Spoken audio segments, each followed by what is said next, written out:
హైదరాబాద్ బంజారాహిల్స్ లోని ఒక హాస్పిటల్లో పెట్టుబడుల పేరుతో భారీ మోసం వెలుగు చూసింది. ఒక ఆసుపత్రి మాజీ ఎండీ వేణుగోపాల్ కుంకుతలపై ఫిర్యాదులు వెల్లువెత్తాయి. ఆసుపత్రి నిర్మాణం పేరుతో 100 కోట్లు వసూలు చేసినట్టుగా ఆరోపణలొచ్చాయి. 14 మంది సీనియర్ డాక్టర్ల నుంచి వేణుగోపాల్ వసూలుకు పాల్పడ్డాడు. కోవిడ్ టైంలో అధిక బిల్లులు వసూలు చేసినట్టుగా అతనిపై ఆరోపణలున్నాయి.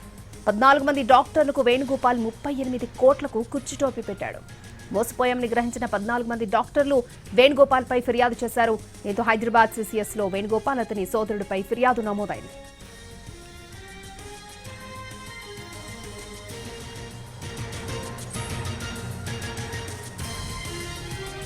హైదరాబాద్ బంజారాహిల్స్ లో ఒక ఆసుపత్రిలో పెట్టుబడుల పేరుతో భారీ మోసం వెలుగు చూసింది.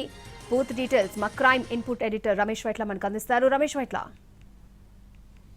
హైదరాబాద్ లోని ఒక ప్రముఖ ఆసుపత్రికి సంబంధించి ఇద్దరు డాక్టర్లు ఏకంగా 100 కోట్ల రూపాయలు వసూలు చేయడం జరిగింది. వీళ్ళిద్దరు కూడా అన్నదమ్ములు, ఇద్దరు సోదరులతో వీళ్ళిద్దరు కూడా ఒక ఆసుపత్రి నిర్మాణం పేరుతోటి మొత్తంగా 14 మంది సీనియర్ డాక్టర్లు అంటే వీళ్ళు కార్డియాలజిస్ట్ కావచ్చు, లేకపోతే చాలా సీనియర్ డాక్టర్లు వీళ్ళు 14 మంది డాక్టర్ల నుంచి దాదాపు 100 కోట్ల వరకు వసూలు చేశారు. ఈ 100 కోట్ల రూపాయల డబ్బులతోటి పెద్ద ఎత్తున ఆసుపత్రి నిర్మాణం చేస్తామని చెప్పి అయితే ఈ 14 మంది డాక్టర్లు చూస్తే వీరంతా కూడా కోవిడ్ టైంలో కూడా పెద్ద ఎత్తున అటు రోగుల దగ్గర నుంచి డబ్బులు వసూలు చేసి ఆ తర్వాత వీళ్ళు ఆసుపత్రి పేరుతోటి కావచ్చు, లేకుంటే హేమంత్ తర్వాత వేణుగోపాల్ వీళ్ళిద్దరికి 100 కోట్ల రూపాయలు ఇవ్వడం జరిగింది. అయితే ఆ తర్వాత వీళ్ళు ఆసుపత్రికి సంబంధించి మొత్తం ఎగొట్టడం తర్వాత మోసం చేయడం జరిగింది. ఆ తర్వాత కొంత డబ్బులు తిరిగి ఇచ్చినట్టు చెప్పడం జరిగింది. అయితే చివరికి 14 మంది డాక్టర్లకు 38 కోట్ల రూపాయల వరకు మోసం చేసినట్టుగా అటు 14 మంది డాక్టర్లు గుర్తించి ఆ వరకు పోలీసులు ఫిర్యాదు చేశారు. ఈ వరకు అటు ఇద్దరు వేణుగోపాల్ కావచ్చు, లేకుంటే హేమంత్ కావచ్చు, వీళ్ళిద్దరి పైన పోలీసులు 406,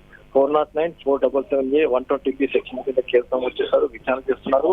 అయితే వీళ్ళిద్దరు కూడా గత కొంతకాలం నుంచి కూడా పెద్ద మొత్తంలో ఆసుపత్రి నుంచి వచ్చిన ఆదాయం మొత్తంగా రియలిస్ట్ కావచ్చు, లేకపోతే మిగతా దానికి వర్ణించారు, సొంత ఆస్తులు అప్పాయించని చెప్పి కూడా ఇటు 14 మంది సీనియర్ డాక్టర్లు ఫిర్యాదు చేస్తారు. అయితే ఫిర్యాదు పైన విచారణ కొనసాగుతుందని చెప్పి అధికారులు చెప్తున్నారు.